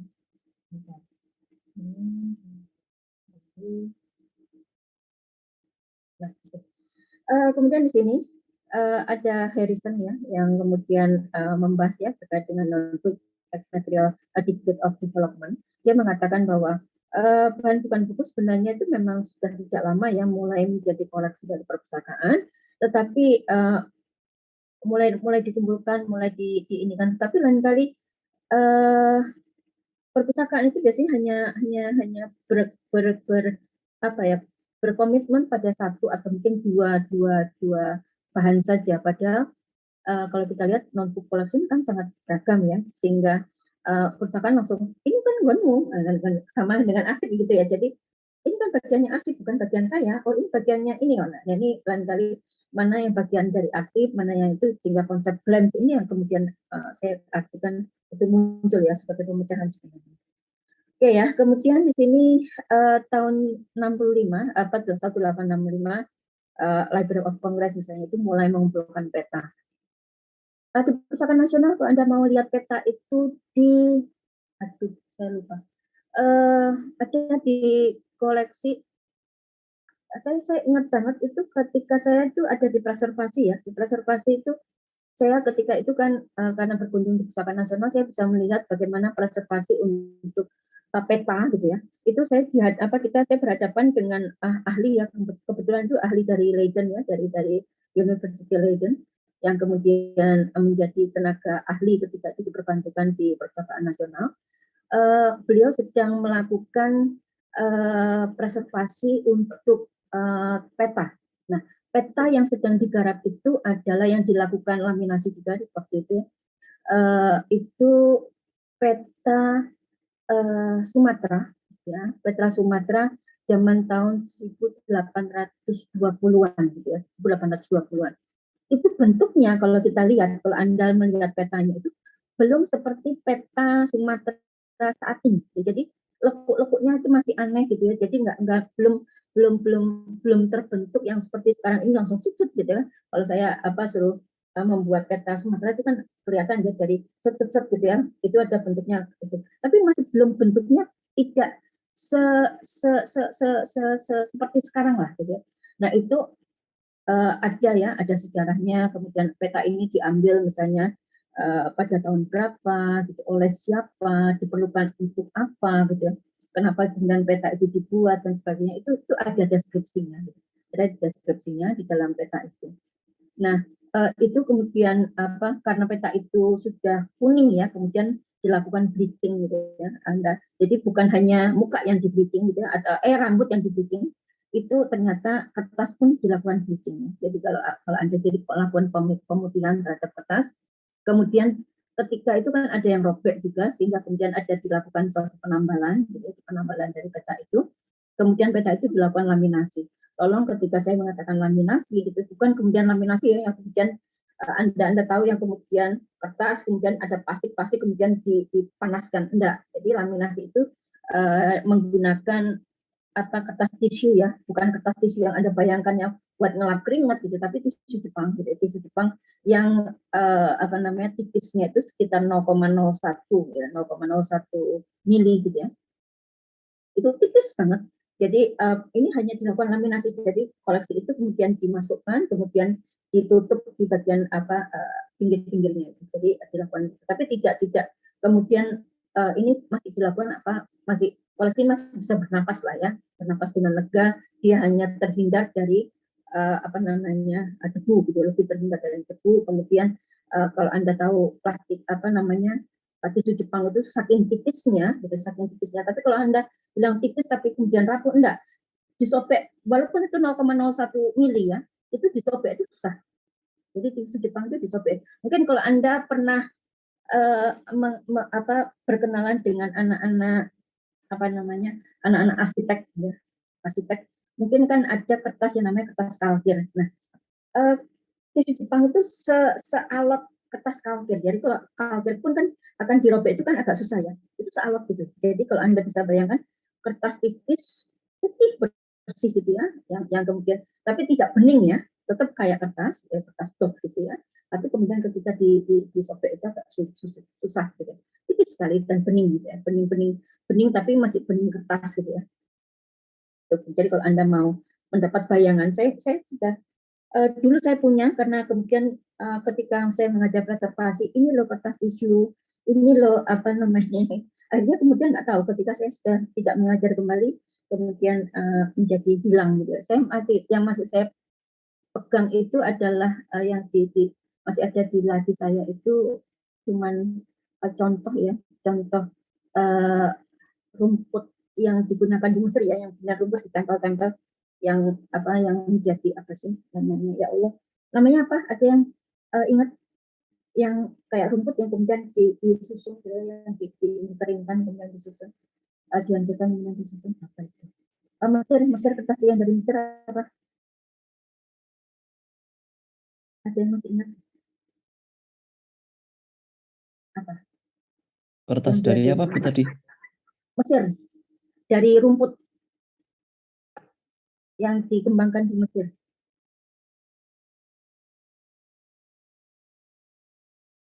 Ada? Papirus, Bu. Papirus, pintar sekali. Ini ya papirus. Kalau saya ada contoh papirus masih ada ya. Kalau contoh papirusnya masih ada. Tapi yang lain-lainnya saya sudah menghilang ya. Jadi kertas yang rapuh, kemudian contoh tisu Jepang dan sebagainya itu dulu saya dapatkan karena kunjungan ya. Kemudian ketika saya mengajar kemudian karena diperlihatkan ya, kemudian nggak tahu saya menyimpannya di mana, sudah menghilang gitu ya. Dulu saya masih memegang mata kuliah preservasi, kemudian itu yang menjadi saya contohkan ke anak-anak. Oke, kemudian di sini ya ada ini yang saya tadi ceritakan, kalau tadi di Indonesia ada museum Ismail Marzuki ya, ini tahun 35 National Film Archive didirikan di Inggris ya untuk menyimpan gambar hidup atau rekaman suara. Jadi ini yang kemudian pada tahun yang sama juga berdiri National Archive Amerika Serikat. Jadi ini mulai ada berdiri arsip dan sebagainya yang kemudian menyimpan berbagai macam ini tadi gambar hidup dan sebagainya. Tapi semuanya tetap ya pada ini ya. Jadi ada penanggung jawabnya. Kalau dulu diletakkan di perpustakaan, ada juga yang diletakkan di dalam arsip. Seperti tadi yang saya katakan juga, kalau di Indonesia ini bentuknya adalah museum apa namanya Ismail Marzuki. Kemudian di sini karena Anda tahu ya tokoh film ya, Ismail Marzuki adalah tokoh film yang kemudian namanya abadikan sebagai sebuah museum ya, museum Ismail Marzuki. Kemudian ini ya tahun 1950 kemudian audiovisual digunakan dalam pengajaran karena ya banyak ya ketika itu dulu kan masih menggunakan apa ini dulu masih pada kertas mika kemudian ditulis, atau mungkin dulu saya masih merasakan ketika saya mengambil mata ajar apa ya itu ya, saya masih merasakan Bapak Adi Sukadana itu dulu Bapak dekan kita, gitu. Saya dulu mata kuliahnya terkait dengan lingkungan, saya lupa sosiologi lingkungan apa, saya lupa dulu mata kuliahnya Pak Adi Sukadana. Masalah lingkungan hidup itu beliaunya itu sering memberikan apa namanya materi dengan memberikan kita gambar-gambar ya. Mungkin kalau Anda dulu masih kecil sering ya gambar yang kemudian ada alat yang kemudian kita lihat gitu ya, kita lihat oh gambarnya apa, di dalamnya ada gambarnya apa. Nah, tapi itu diputar gitu ya, diputar ada alatnya gitu. Kemudian bisa ditayangkan di layar gitu ya. Jadi misalnya ada terkait dengan misalnya kehidupan nelayan, kemudian karena ini apa namanya, saya dulu ikut mata kuliahnya Pak Adi, apa ya, saya masalah lingkungan hidup. Tapi kenapa dulu saya juga mendapatkan ini juga ya, apa namanya, dari Pak Adi itu saya dapat terkait dengan gambar-gambar misalnya masyarakat Bali, kenapa akan seperti apa itu saya mendapatkan dari tapi mata kuliahnya saya lupa apa. Nah itu tuh sering ya memberikan kita gambar-gambar gitu. Jadi yang apa kayak micro, ya termasuk bentuk mikro sebenarnya, mikrofilm gitu ya, termasuk mikrofilm. Ya itu tapi yang berwarna dan sebagainya kemudian dibuat untuk pengajaran. Itu yang kemudian memang diberikan oleh Pak Adi ketika itu ya, Pak Adi Sukadana. Mungkin Anda tinggal mendengar cerita saya karena Pak Adi sudah sudah nggak ada ya. Namanya juga sudah menjadi ruangan Adi Sukadana. Oke, kemudian di sini akhir tahun 60 gitu ya, perpustakaan juga melayani lembaga-lembaga pendidikan mulai menyimpan bahan buku gitu. Jadi mulai ya ketika 60 itu kan mulai ada komputer walaupun dalam bentuk yang paling sederhana. Ketika itu kan mulai tahun 50-an ya komputer ini. Kemudian tahun 60 mulai ya ada koleksi-koleksi yang kemudian dituliskan dalam bentuk yang kalau kita bilang elektronik, gitu ya, bentuk-bentuk elektronik yang kemudian menjadi salah satu koleksi juga di perpustakaan. Memang belum berbentuk seperti sekarang ya, digital buku-buku digital dan sebagainya, tapi belum seperti itu. Tapi misalnya hasil dokumentasi terkait dengan workshop dan sebagainya itu mulai disimpan di perpustakaan, baik itu filmnya maupun hasilnya. Jadi ini mulai ada. Kemudian tahun 65 muncul istilah resource center. Ini pun kalau kita lihat sekarang resource center itu karena tidak lagi hanya library as libri, jadi terkait hanya koleksinya hanya pustaka. Kalau resource center itu biasanya tuh koleksinya sudah beragam. Jadi baik untuk bentuk-bentuk yang lain, sehingga untuk menamakan perpustakaan atau library itu sudah tidak lagi ngepas gitu ya. Sehingga kemudian muncul istilah-istilah terkait dengan munculnya perpustakaan tapi dalam bentuk yang lebih kompleks gitu ya. Sehingga menggunakan nama resource center. Kemudian di sini untuk meningkatkan dan memperlancar produksi, mereka juga mengumpulkan berbagai bahan yang dipakai untuk kreasi baru, gitu ya. Jadi bahan tersebut dikelola untuk dipakai secara maksimal mungkin. Oke, jadi banyak kemudian mereka berusaha untuk menginovasi. Jadi banyak ya kemudian yang tadi saya katakan dari buku kemudian dibuat bentuk mikronya, gitu ya, karena lebih mudah untuk untuk menyajikan. Walaupun kalau akan dibawa pun itu tuh akan lebih mudah karena kan bisa Anda bayangkan 60 lembar itu hanya dalam satu lembar bentuk mikro gitu ya, makro film gitu ya. Jadi itu yang kemudian di sini kemudian masa itu bentuk-bentuk mikro itu mengalami masa keemasan. Jadi tahun 60 70 gitu ya. Itu bentuk mikro, dan 80 awal itu bentuk mikro itu masih menjadi primadona di perpustakaan. Sehingga saya tadi menceritakan bahwa saya pernah ada awal tahun 90 seingat saya, atau 80-an, 89 90 awal gitu ya. Saya pernah dikirim untuk mewakili dulu PSW ya, Pusat Studi Wanita, untuk bagaimana menyimpan dan simpan pinjam ya, menyimpan dan juga meminjamkan koleksi-koleksi dari Pusat Studi Wanita. Ya, kebetulan ketika itu saya ditunjuk untuk dikirim ke pusat PDI LIPI. Nah, disitulah saya lihat bahwa ternyata PDI LIPI itu melakukan itu tadi pemubahan koleksi dari koran, kemudian dari koleksi-koleksi skripsi yang kemudian ataupun tesis ataupun disertasi yang didapatkan oleh perpustakaan PDI LIPI yang kemudian dialih bentukkan menjadi bentuk-bentuk mikro. Gitu.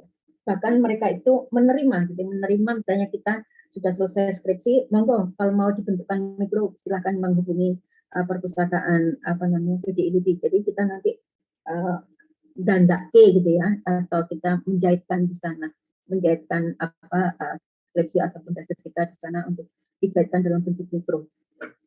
Oke ya. Jadi itu masih memang zaman keemasannya ya. Jadi dulu itu misalnya perpustakaan itu melanggan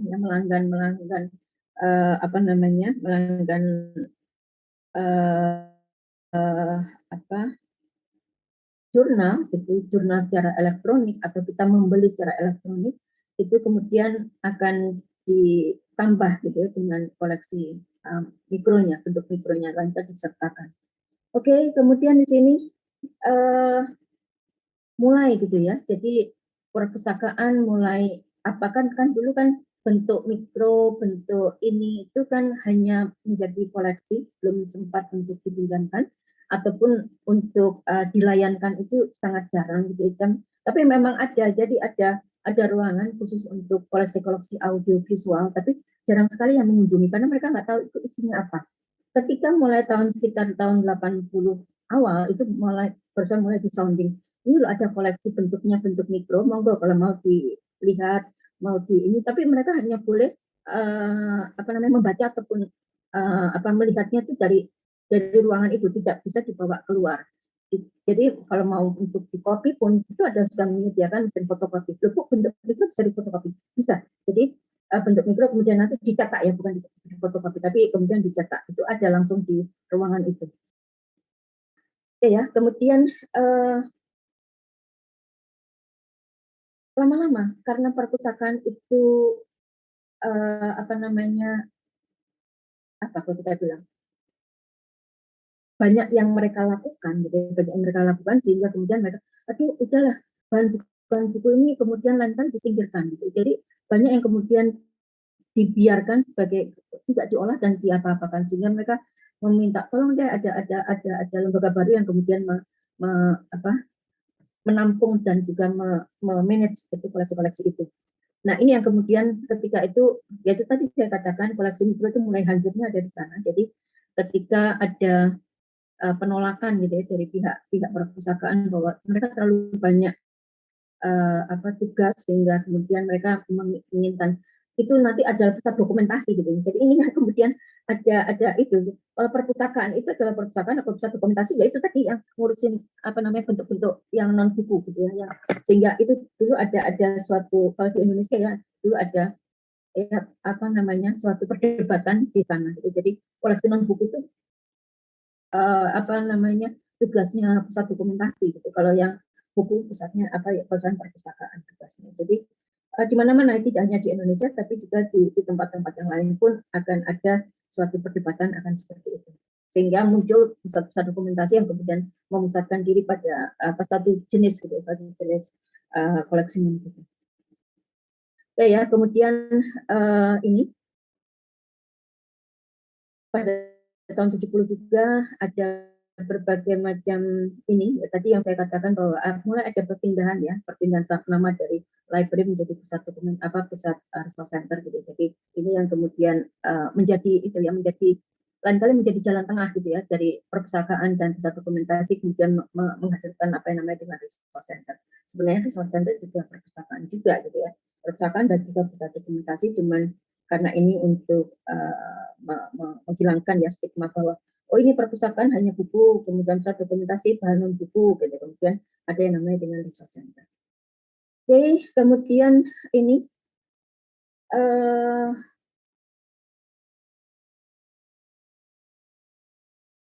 kalau saya bilang ada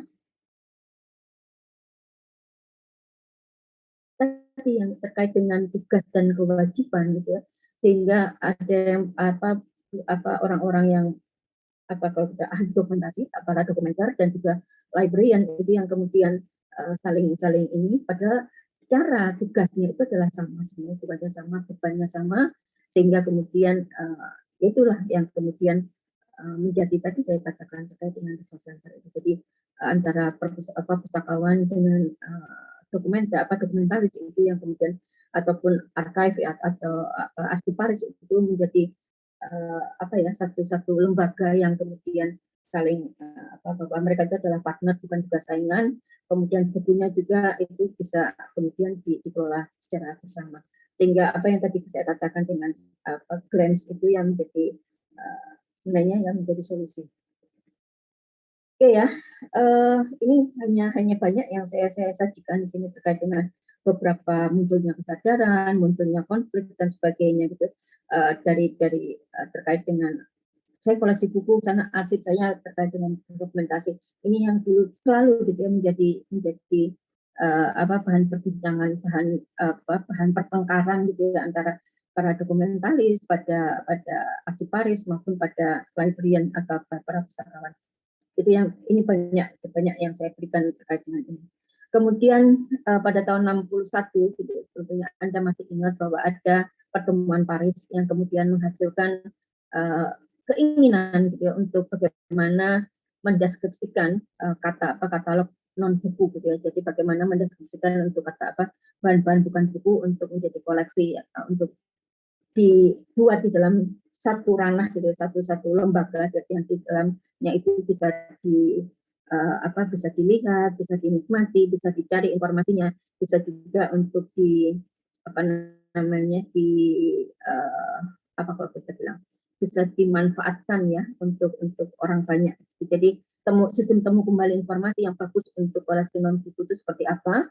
Kalau dulu belum dipikirkan, maka dari Paris Principle ini mulai gitu ya, mulai digaungkan untuk koleksi non buku menjadi koleksi perpustakaan. Loh, bagaimana kita ini kan akhirnya kemudian muncullah apa yang namanya dengan AACR 1. AACR 1 tahun berapa? Anda boleh melihat lagi gitu ya di katalog kemarin ACR tahun berapa gitu ya, mulai di ini kan. Nah, muncul ACR 1. ACR 1 sudah juga kemarin kita bahas bahwa ACR 1 masih memisahkan gitu ya, masih menganaktirikan koleksi-koleksi non buku gitu ya, tidak masuk ya, tidak, atau mungkin banyak masih disingkirkan, masih ada kolom tersendiri. Nah, kemudian muncullah ACR 2 gitu ya. ACR 2 ini kemudian membuka satu gitu ya, kesetaraan dari koleksi buku maupun non buku gitu ya. Kemudian ACR 2 ini kemudian berkembang gini ya.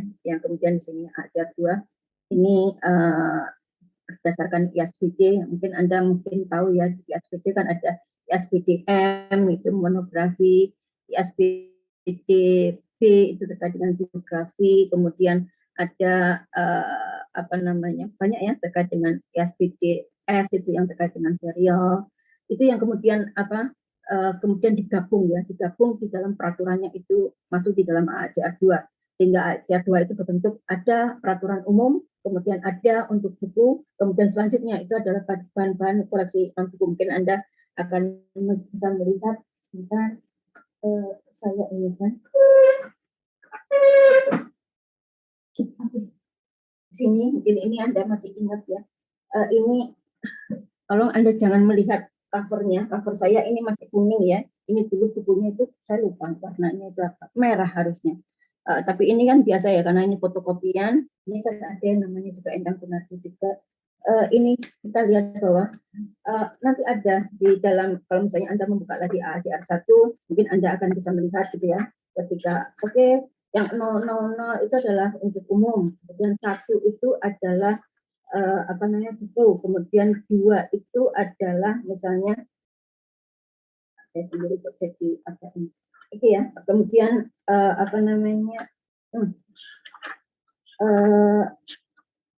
itu ya kartografi gitu ya. Jadi kartografi itu 3.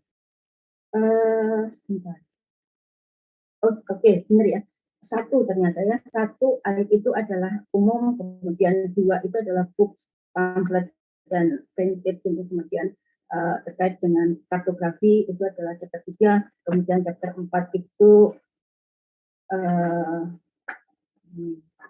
chapter 4 ya manuskrip dan sebagainya, sampai dengan chapter 11, kemudian ada sampai dengan chapter 12 dan sebagainya. Nah, ini yang kemudian terkait dengan buku-buku. Jadi nanti Anda akan koleksi-koleksi non-book itu ada di dalam ACR, monggo nanti bisa dilihat kembali. Kalau Anda mau lihat ACR-nya, ACR sekarang itu karena ruangannya terbatas di IIP, kalau Anda mau lihat ACR, nanti mungkin ya pertemuan kita nanti di pertemuan kita ketiga, jadi nanti minggu ketiga ketika kita sudah offline, nanti Anda boleh melihat ACR yang benar-benar. Sekarang kemarin kan Anda masih melihat ACR dalam bentuk PDF ya, mungkin nanti akan bisa melihat bukunya. Tapi sekarang penyanyi itu diletakkan di belakang meja saya. Di belakang meja saya itu deretan ACR, kemudian ada macam-macam lah di situ, sampai buku UDC pun ada di sana, DDC pun ada di sana. Jadi di belakang meja saya itu sekarang penuh gitu ya, dengan buku-buku standar terkait dengan pengorganisasian informasi. Jadi itu yang saya bisa jelaskan di sini ya. Jadi bagaimana susahnya gitu ya ketika bahan non buku itu belum diakui sebagai koleksi perpustakaan, kemudian saling lempar tanggung jawab, kemudian ketika dia sudah ada di perpustakaan pun dia masih bingung ketika kemudian dia diaturnya seperti apa, sehingga kemudian ACR 1 ada pertemuan Paris, kemudian ada muncul ACR 1, kemudian ACR 1 pun itu masih belum masuk gitu ya, terkait dengan ini ada apa ya, kalau kayak penyingkiran gitu ya.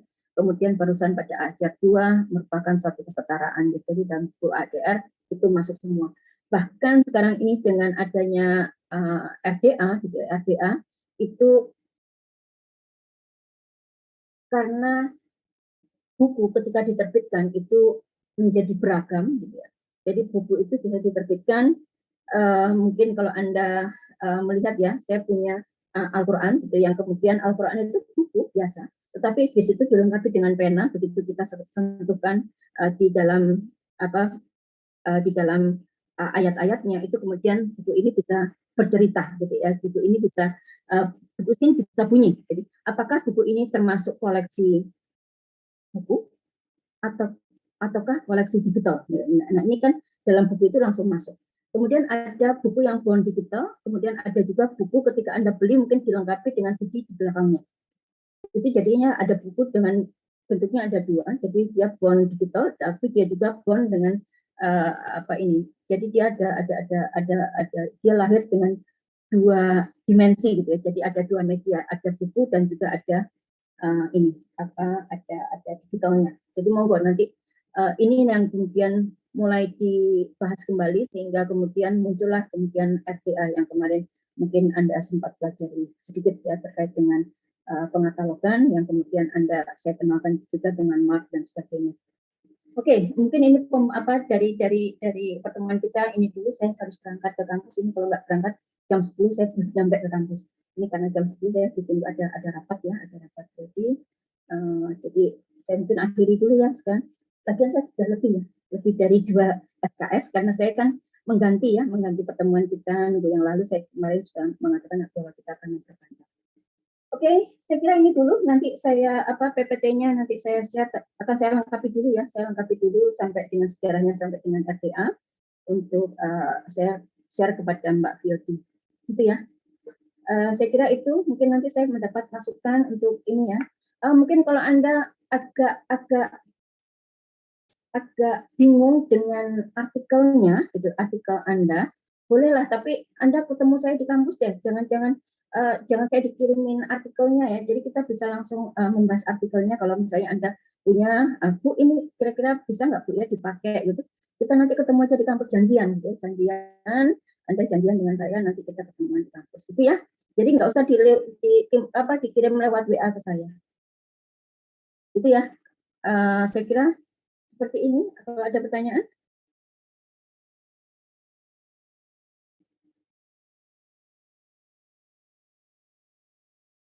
Oke ya, kalau nggak ada pertanyaan, saya tutup dulu pertemuan kita hari ini.